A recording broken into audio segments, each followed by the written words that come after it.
Assalamualaikum warahmatullahi wabarakatuh. Kisah ini terjadi saat Rasulullah SAW sakit cukup lama.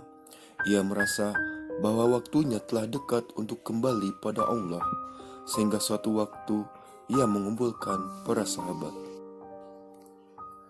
Saat sakit, Rasulullah SAW sampai tidak dapat sholat berjemaah dengan para sahabatnya di masjid. Dari buku kisah teladan Rasulullah menghadirkan jiwa muraqabah lewat puasa, diriwayatkan Rasulullah SAW meminta beberapa sahabatnya membawanya ke masjid. Rasulullah SAW bersabda, "Wahai sahabat-sahabatku semua, aku ingin bertanya, apakah telah aku sampaikan semua kepadamu, bahwa sesungguhnya Allah Subhanahu wa Ta'ala itu adalah Tuhan yang layak disembah?" Semua sahabat menjawab dengan suara bersemangat, "Benar wahai Rasulullah, engkau telah sampaikan kepada kami bahwa sesungguhnya Allah Subhanahu wa Ta'ala adalah Tuhan yang layak disembah." Kemudian Rasulullah SAW bersabda, "Saksikanlah ya Allah, sesungguhnya aku telah menyampaikan amanah ini kepada mereka." Kemudian Rasulullah bersabda lagi, dan setiap apa yang Rasulullah sabdakan selalu dibenarkan oleh para sahabat. Hingga akhirnya sampailah kepada satu pertanyaan yang menjadikan para sahabat sedih dan terharu.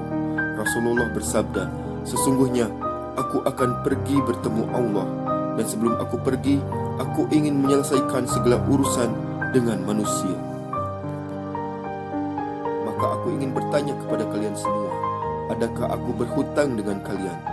Aku ingin menyelesaikan hutang tersebut, karena aku tidak mau jika bertemu dengan Allah dalam keadaan berhutang dengan manusia." Ketika itu semua sahabat diam.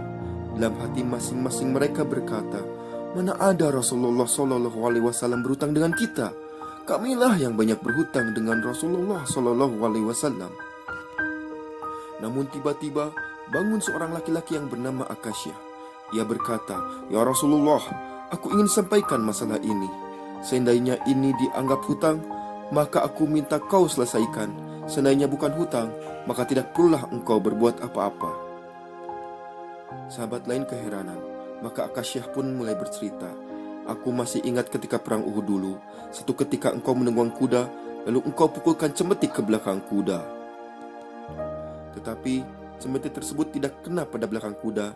Sebenarnya cemeti itu terkena pada dadaku, karena ketika itu aku berdiri di sebelah belakang kuda yang engkau tunggangi, wahai Rasulullah." Mendengar yang demikian, Rasulullah SAW berkata, "Sesungguhnya itu adalah hutang, wahai Akasyah. Kalau dulu aku pukul engkau, maka hari ini aku akan terima hal yang sama." Dengan suara yang agak tinggi, Akasyah berkata, "Kalau begitu, aku ingin segera melakukannya, wahai Rasulullah." Para sahabat terkaget-kaget melihat pengakuan Akasyah, antara marah dan terkejut. Para sahabat melihat Akasyah seakan-akan tidak merasa bersalah mengatakan demikian. Sebagian sahabat bahkan langsung berteriak memarahi Akasyah. "Sesungguhnya engkau tidak berperasaan, wahai Akasyah. Bukankah baginda sedang sakit?" Akasyah tidak menghiraukan semua itu. Rasulullah SAW meminta Bilal mengambil cemeti di rumah Fatimah. Setelah mengambil cemeti, Akasyah menuju ke hadapan Rasulullah. Namun, ia kemudian dihadang Abu Bakar yang tiba-tiba berdiri. Ia berkata, "Wahai Akasyah, kalau kamu hendak memukul, pukullah aku. Aku orang yang pertama beriman dengan apa yang Rasulullah SAW sampaikan. Akulah temannya di kala suka dan duka. Kalau engkau hendak memukul, maka pukullah aku." Lalu dijawab oleh Rasulullah SAW, "Duduklah wahai Abu Bakar, ini antara aku dan Akasyah." Akasyah melanjutkan langkahnya menuju hadapan Rasulullah. Namun tiba-tiba bangunlah kedua cucu kesayangan Rasulullah SAW, yaitu Hasan dan Husain. Mereka berdua merayu dan meronta, "Wahai paman, pukullah kami, wahai paman. Kakak kami sedang sakit, pukullah kami. Wahai paman, sesungguhnya kami ini adalah cucu kesayangan Rasulullah. Pukullah kami, wahai paman." Rasulullah pun meminta mereka mundur hingga Akasyah bisa lewat. Begitu sampai di tangga mimbar, dengan tegasnya Akasyah berkata, "Bagaimana aku mau mukul engkau ya Rasulullah?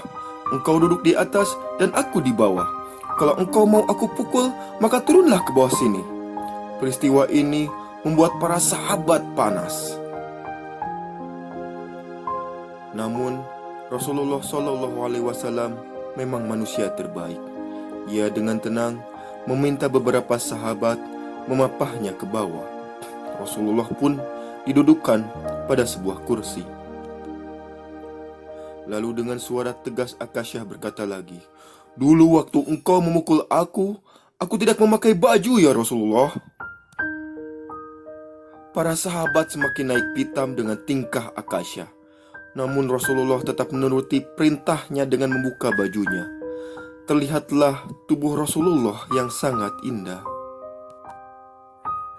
Beberapa buah batu terikat di perut Rasulullah, pertanda Rasulullah SAW sedang menahan lapar.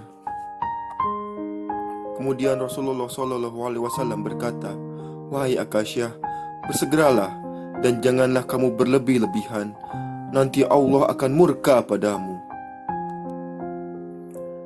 Akasyah tampak lebih bergegas menghampiri Rasulullah SAW dengan tangan yang memegang cemeti.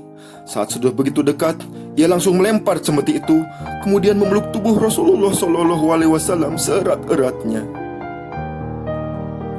Sambil berteriak menangis, Akasyah berkata, "Ya Rasulullah, ampunkanlah aku, maafkanlah aku. Mana ada manusia yang sanggup menyakiti engkau ya Rasulullah. Sengaja aku melakukannya agar aku dapat merapatkan tubuhku dengan tubuhmu ya Rasulullah. Karena sesungguhnya aku tahu bahwa tubuhmu tidak akan dimakan oleh api neraka. Dan sesungguhnya aku takut dengan api neraka. Maafkanlah aku ya Rasulullah." Rasulullah SAW dalam keadaan sakit berkata, "Wahai sahabat-sahabatku semua, kalau kalian ingin melihat ahli syurga, maka lihatlah Akasyah." Semua sahabat meneteskan air mata. Kemudian para sahabat bergantian memeluk Rasulullah SAW. Allahumma sholli wa sallim ala nabiyina Muhammad. Ya Allah, limpahkanlah salawat dan salam kepada Nabi kami Muhammad. Wassalamualaikum warahmatullahi wabarakatuh.